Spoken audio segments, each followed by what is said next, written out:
질서를 회복하라 라는 제목으로 말씀의 은혜를 나누도록 하겠습니다.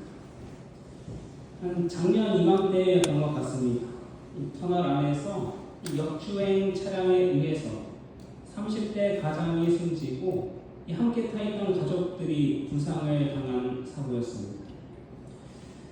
내가 아무리 올바른 방향으로 나아가고 있다고 해도 질서를 무시한 한 사람에 의해서 이 목숨을 빼앗길 수도 있는 것입니다. 이 세상에는 반드시 질서가 필요하지만 이미 그 질서는 무너질 대로 무너지고 말았습니다. 그래서 지금은 필히 질서를 회복해야 할 때입니다. 무너진 가정의 질서, 교회의 질서, 또 국가의 질서를 회복해야 할 때입니다. 성경에서도 하나님의 속성을 다음과 같이 설명합니다. 하나님은 무질서의 하나님이 아니시고 오직 화평의 하나님이시라. 여기서 화평으로 번역된 헬라어 에이레네는 이 법과 질서가 유지되는 상태를 말합니다. 하나님은 곧 무질서의 하나님이 아니라 질서의 하나님이시라는 겁니다. 영감의 글에서도 다음과 같이 말씀합니다. 하나님은 질서의 하나님이시다. 하늘과 관련된 사물마다 완전한 질서 가운데에 있다. 복종과 철저한 훈련이 천사의 무리의 행동에 나타난다. 성공은 질서와 조화된 행동에서만 얻을 수 있다. 하나님께서는 이스라엘 시대에 못지않게 지금도 그분의 사업에 질서와 조직을 요구하신다. 우리 화요일 예배 때 함께 읽었던 말씀인데 기억이 나시나요? 성공은 질서와 조화된 행동에서만 얻을 수 있다. 사도 바울 역시 교회에 질서가 있어야 함을 말하면서 다음과 같이 보면 모든 것을 품위 있게 하고 질서 있게 하라. 요즘 세상이 왜 이렇게 혼란스럽고 또 혼돈 그 자체인지 아십니까? 바로 하나님께서 정하신 질서가 무너졌기 때문입니다. 하나님께서는 그분을 높이고 섬겨야 할 것을 강조하시면서 우리 인간관계 사이에, 우리 가정에도 질서를 세우셨습니다. 아내들아 남편에게 복종하라. 이는 주 안에서 마땅하니. 그렇다면 남편은 아내에게 어떻게 해야 하겠습니까? 남편들아 아내를 사랑하며 괴롭게 하지 말라. 아내는 남편에게 복종하고 남편은 아내를 사랑하며 괴롭게 하지 않는 것, 이것이 바로 하나님께서 세우신 질서입니다. 그렇다면 자녀들은 부모님께 어떻게 해야 할까요? 이어지는 말씀에서 다음과 같이 말씀합니다. 자녀들아 모든 일에 부모에게 순종하라. 이는 주 안에서 기쁘게 하는 것입니다. 그냥 순종하는 게 아니라 어떻게 순종하라고 말씀합니까? 모든 일에 순종하라. 이는 주 안에서 기쁘게 하는 것입니다. 또한 종들은 이렇게 해야 했습니다. 종들아 두려워하고 떨며 성실한 마음으로 육체의 상전에게 순종하기를 그리스도께 하듯 하여. 또 한나라의 백성들은 왕에게 순종해야 했습니다. 이러듯 하나님께서는 인간관계 속에서도 질서를 두셨습니다. 이러한 질서를 통해서 하나님께서 말씀하시고자 하는 바가 무엇이겠습니까? 바로 인간관계의 질서가 먼저 바로잡히지 않는다면 인간과 하나님과의 관계도, 인간과 하나님과의 질서도 무너지게 되어 있다는 것입니다. 어린 시절부터 자녀가 부모를 공경하도록 교육받지 않는다면 어떻게 되겠습니까? 요즘에는 친구 같은 부모가 강조되는 시대입니다. 그러나 부모와 자녀 사이에는 반드시 선이 있어야 하는 것입니다.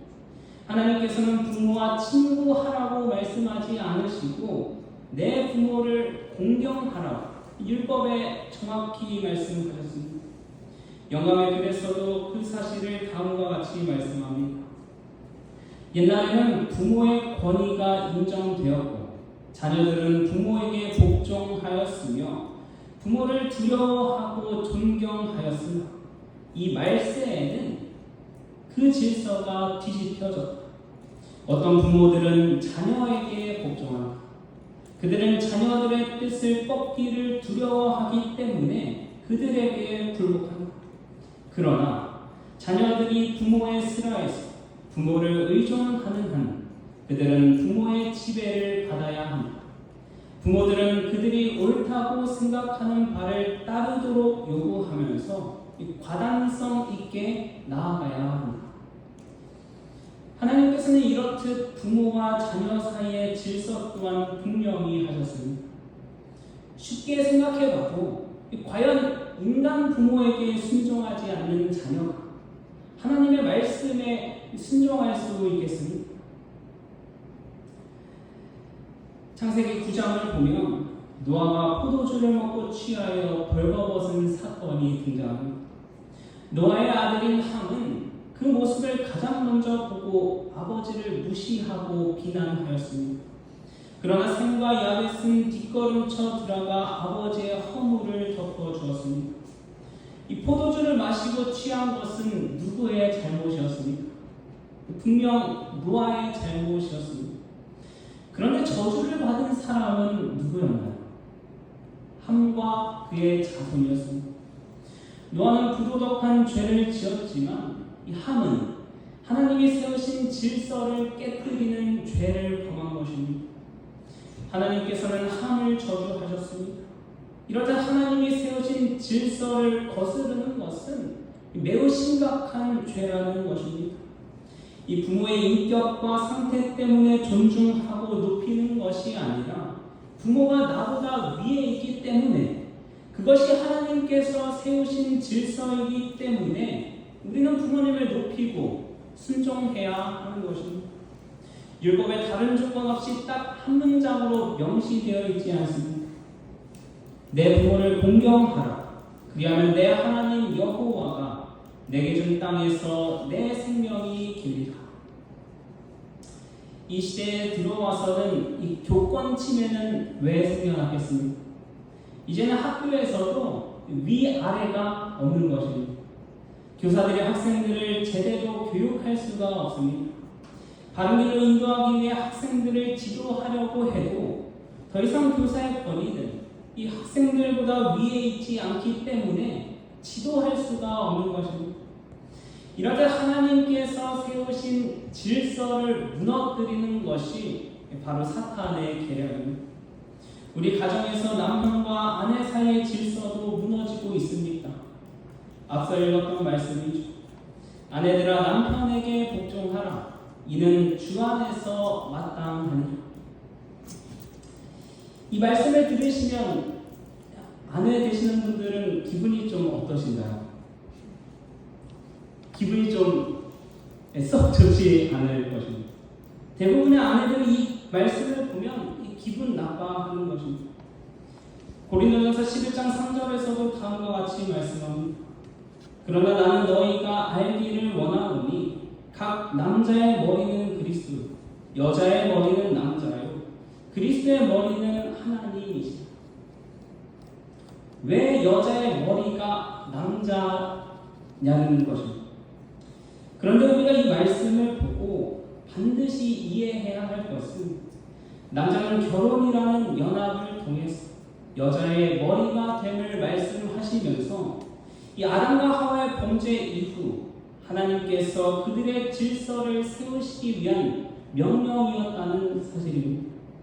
아담과 하와가 죄를 짓고 하나님께서 하와에게 뭐라고 말씀하셨습니까? 내가 내게 임신하는 고통을 더하리니 내가 수고하고 자식을 낳을 것이며 너는 남편을 원하고 남편은 너를 다스릴 것입니다. 이 말씀을 들으면 누가 감히 누구를 다스려? 이 다스릴만 해야 다스리지 라는 생각이 들곤 합니다. 그러나 우리는 그러한 생각을 넘어서야 하는 것입니다. 이 부조화 선지자에서는 다음과 같이 말씀합니다. 여호와께서는 너는 남편을 사모하고 남편은 너를 다스릴 것이니라고 말씀하셨다. 창조 당시에는 하나님께서 그 여자를 아담과 동등하게 만드셨다. 그들이 하나님께 대한 순종을 유지했었더라면 그들은 항상 서로 조화되었을 것이다. 그러나 죄는 불화를 가져왔으며 이제는 어느 한쪽이 다른 쪽에 복종함으로만 그들의 연합이 유지되며 조화가 보존될 수 있게 되었다. 이렇듯 죄로 인해서 이 한쪽이 다른 한쪽에 복종해야만 연합이 유지될 수 있게 되었다는 것입니다. 성도 여러분, 이러한 모습은 마치 어떠한 모습과 같습니까? 바로 예수께서 제자들 앞에 무릎을 꿇으시고 그들의 발을 씻기시고 예수께서 친히 종의 자리로 가셔서 이 사람들에게 복종하십니다. 어느 한쪽이 다른 쪽에 복종함으로 그들의 연합을 유지시키신 바로 그리스도의 모습이라는 사실입니다. 누가 크냐고 서로 다툴 때에 누가 종의 자리에서 발을 씻겨줄 것인지 서로 미루고 있을 때 그들의 연합을 위해서 예수께서는 친히 복종의 자리로 나아가셨다는 것입니다. 예수께서 사람에게 복종하신 것은 사람이 복종할 만하기 때문에 복종하신 것이 아니라 복종해줘야만 사람이 살 수 있기 때문에 복종하신 것이라는 사실입니다. 우리 가정에서도 마찬가지입니다. 아내가 남편에게 복종해야 하는 이유는 남자가 복종할 만한 존재라서 그런 것이 아니라 복종해줘야만 가정의 질서가 유지되기 때문입니다. 그렇다면 남편은 어떻게 해야 하겠습니까? 남편들아 아내 사랑하기를 그리스도께서 교회를 사랑하시고 위하여 자신을 주신같이 하라. 아내 사랑하기를 그리스도께서 교회를 사랑하셔서 자기의 목숨을 내어주신 것 같이 하라는 것입니다. 목숨 바쳐서 사랑하라는 것입니다. 공교회 성경 주석에서는 이 말씀을 다음과 같이 주석합니다. 아내의 복종에 대한 남편의 반응은 명령을 내리는 것이 아니라 사랑하는 것이다. 사랑하지 않는다면 독재가 될 수도 있던 것이 곧바로 협력을 이루게 된다. 진실한 남편은 결코 무례한 명령을 하지 않는다. 그의 사랑은 다양하게 표현될 것이다. 또한 이해와 애정의 말로 전달될 것이다. 남편은 현세에서 아내를 적절히 부양할 것이다. 아내의 행복을 보장해 주기 위해 가능한 모든 일을 할 것입니다. 아내를 모든 면에서 귀히 여길 것이다. 또 이어서 이렇게 말씀합니다. 사랑에 대한 최고의 시험은 상대방이 행복을 누릴 수 있도록 자신의 행복을 버릴 준비가 되어 있는지 여부이다. 이런 관점에서 남편은 그리스도를 본받아 아내의 행복을 위해 개인의 즐거움과 안락을 포기하고 아내가 아플 때 곁에 있어줘야 합니다. 그리스도는 교회가 심히 궁핍한 상태에 처했기 때문에 교회를 위해 자신을 내어주셨습니다. 교회를 구원하기 위해 그렇게 하셨다.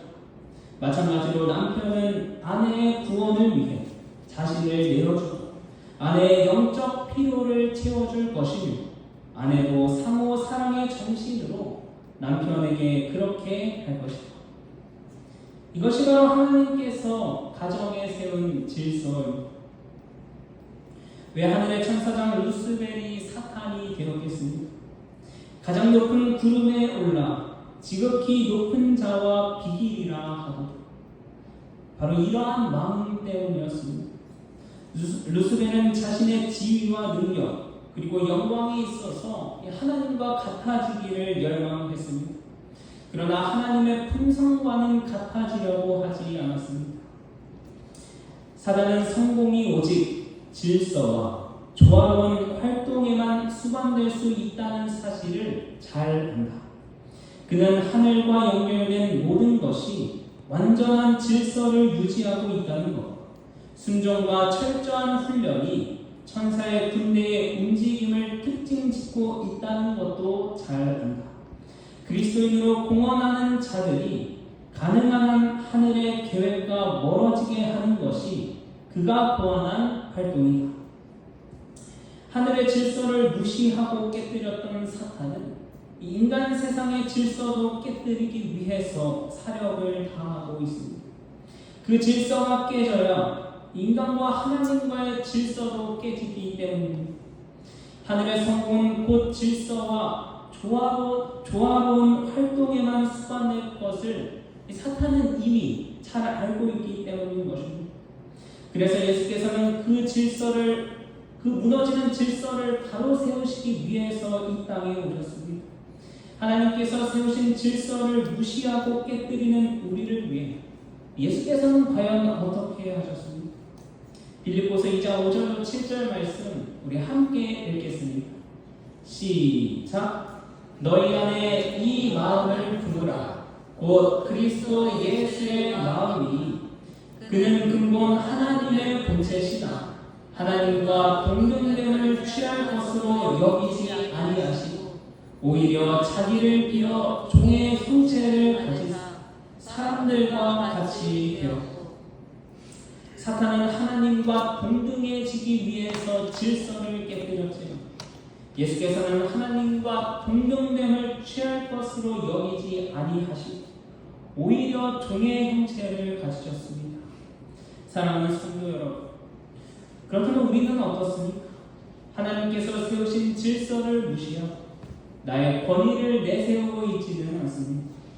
하늘의 질서를 무시하고 섬김을 받으려 하는 이 시대에 하나님께서는 섬기고자 하는 한 사람을 간절히 찾고 계심을 잊지 마시길 간절히 바랍니다. 우리는 질서가 무너지는 시대를 살아가고 있습니다. 가정의 질서도, 교회의 질서도, 나라의 질서도 모두 무너지고 있습니다. 심지어 가장 기본인 이 남자와 여자의 질서도 무너지고 있습니다. 불과 이틀 전에 올라온 기사입니다. 국내 인구 가구의 특성을 파악하기 위해서 전국적으로 시행되는 인구주택 총조사에서 이 동성 배우자를 입력할 수 있도록 되었다고 말합니다. 그러면서 어느 당에서는 이 동성 부부의 존재가 정책에 반영될 수 있는 길이 열렸다면서 단지 통계 반영을 넘어 동성혼 법제화와 성소수자 권리 보장 등 실제 정책적 반영까지 이어질 수 있기를 기대한다고 말하였습니다. 그러나 성경에서는 분명하게 말씀합니다. 여자는 남자의 의복을 입지 말 것이고 남자는 여자의 의복을 입지 말 것이고 이같이 하는 자는 내 하나님 여호와께 가증한 자니 하나님은 남녀의 차이를 분명히 두셨습니다. 이것이 하나님께서 정하신 질서입니다. 그러나 세상은 그 질서를 깨고 자기 자신의 질서를 만들어가고 있습니다. 사랑하는 성도 여러분, 그리스도인이라 함은 세상의 빛과 소금이 되어서 본이 되는 사람이 세상을 만족시키기 위한 사람이 결코 아닙니다. 세상의 질서에 따라서 변화되는 사람이 아니라 이 세상이 바뀌어도 하나님의 질서를 유지하는 사람이 진정한 그리스도인인 것입니다. 하나님의 말씀은 결코 유행에 따라서 변하고 흔들리지 않습니다. 그 흔들리지 않은 말씀에 바로 서서 질서와 조화된 행동을 통해서 이 성공하는 삶을 살아가는 저와 여러분이 되시길 간절히 바랍니다.